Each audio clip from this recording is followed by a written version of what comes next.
якобы речь Сталина 19 августа 1939 года, где Иосиф Виссарионович на сверхсекретном заседании Политбюро ЦК ВКПБ раскрывает потаенные мотивы советской политики. Распространилась эта речь через западное информационное агентство «Гавос». Она появилась 27 ноября 1939 года во всей французской прессе. Надо сказать, что полпред СССР во Франции Яков Сурец отправил телеграмму в Наркомотдел, где сообщил об очередной сенсации под самыми шумными заголовками. По его мнению, публикация убивала сразу двух зайцев. Фиксировала тезис, что СССР развязал войну и что советская сторона заинтересована в затяжной войне. Советская реакция последовала незамедлительно и на самом высоком уровне в форме ответа Сталина на вопрос редактора газеты «Правда» под заголовком о лживом сообщении агентства «Гавос». Он назвал сообщение враньем, сфабрикованным в кафе «Шантане». Подделка периодически всплывала всю вторую половину XX века в разных исторических и пропагандистских работах, но современные историки Сергей Случ и Игорь Петров разобрали этот сюжет, что называется, по косточкам. Первый доказал фальсификацию, а второй обнаружил предполагаемого автора речи. Почему мы можем с уверенностью говорить, что речь Сталина, распространенная агентством «Гавос», это фальшивка? Во-первых, потому что отечественными историками надежно установлено, что 19 августа 1939 года никакого заседания Политбюро не было. Во-вторых, оригинала этой речи на русском языке не существует. Известна она только во французском варианте. Правда, в начале 90-х годов историк Татьяна Бушуева якобы обнаружила оригинал этой речи в российских архивах. Однако кандидат исторических наук Сергей Случ, проверив данные коллеги, обнаружил, что находка Бушуевой хранится в трофейных фондах вишистского правительства вместе с бланком Государственного секретариата по военным делам правительства Виши. На бланке стоит резолюция «Документ из надежного источника о коммунизме». Использовать, принимая во внимание указания, которые должны быть даны офицерам службы безопасности.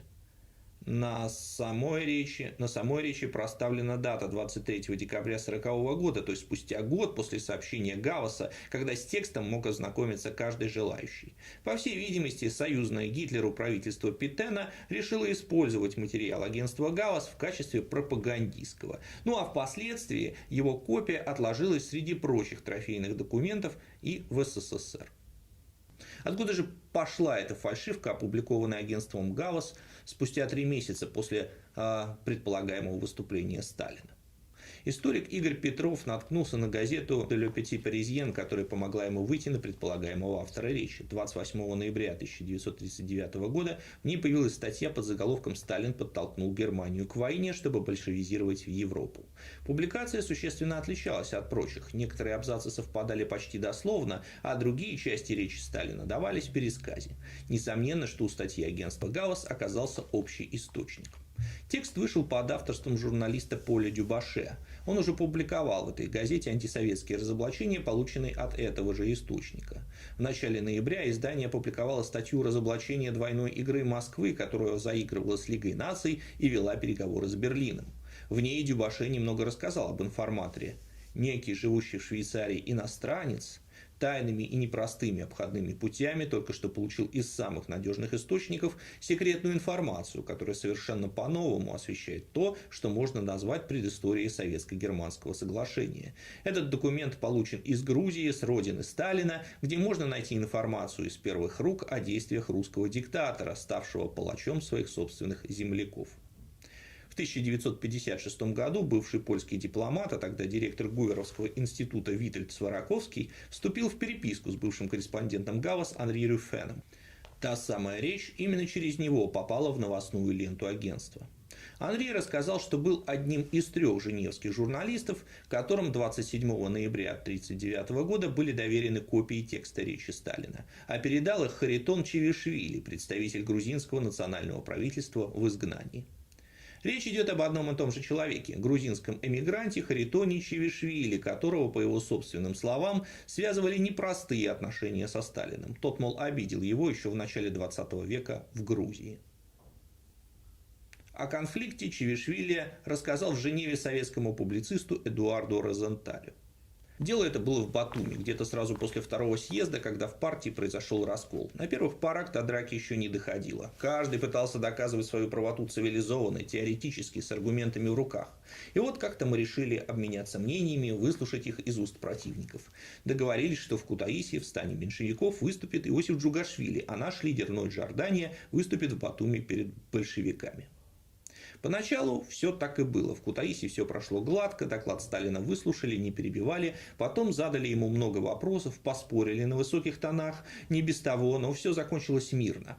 Ну а в Батуми все было иначе. Уже с первых слов нашего докладчика в аудитории поднялся гвалт, свист, улюлюканье. Он несколько раз пытался продолжать, но ему не дали этого сделать, и вскоре согнали с трибуны, так и не выслушав аргументы нашей партии.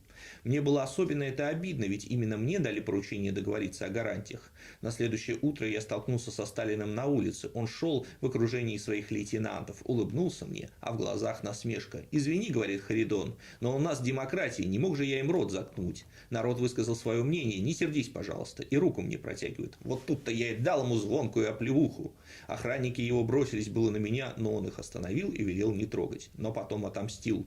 Не сразу, много позже. Как-то при встрече пригласил в ресторан, предложил посидеть, побеседовать, помириться и забыть прошлое. По-хорошему, так сказал, и я согласился. Посидели, немного выпили, плотно перекусили, он много всего назаказывал, славно поговорили, потом он извинился, сказал, что отлучится на минутку в туалет, встал и вышел. Проходит минут 5, 8, 10, а он не возвращается. Заглянул я в туалет, а там никого. Подождал еще немного, подозвал официанта, прошу дать счет. А он мне в ответ: не надо, ваш друг за все уже расплатился. А он мне: какой друг? Враг, а не друг. Это большим оскорблением у нас, грузин, считается, когда враг за тебя платит. Вот так он со мной за пощечину рассчитался. У Шавишвили были мотивы для запуска фальшивки: личная неприязнь к Сталину, неприятие Октябрьской революции и государства большевиков. Таким образом, совершенно очевидно, что Сталин не произносил речи 19 августа 1939 года о планах советизации Европы. Более того, в реальном документе, инструкциях Коминтерну от 7 сентября 1939 года, Сталин хотя и говорит, что война расшатает капиталистическую систему, но четко акцентирует внимание на том, что первоначально Советский Союз хотел договориться с Англией и Францией, а срыв переговоров произошел не по вине Кремля. Мы предпочитали соглашения с так называемыми демократическими странами и поэтому вели переговоры, но англичане и французы хотели нас иметь в батраках и ничего за это не платить. То есть Сталин ни в коем случае не признает заблаговременного намерения стравить англо-французов и немцев и не выдает это намерение за причину заключения пакта. Ну а на сегодня все, дорогие друзья. Спасибо большое за внимание. Подписывайтесь на наш канал, ставьте лайки, пишите комментарии, потому что это помогает видео набрать максимум просмотров. И оставайтесь с нами на Цифровой Истории. Будет еще очень много интересного. До новых встреч.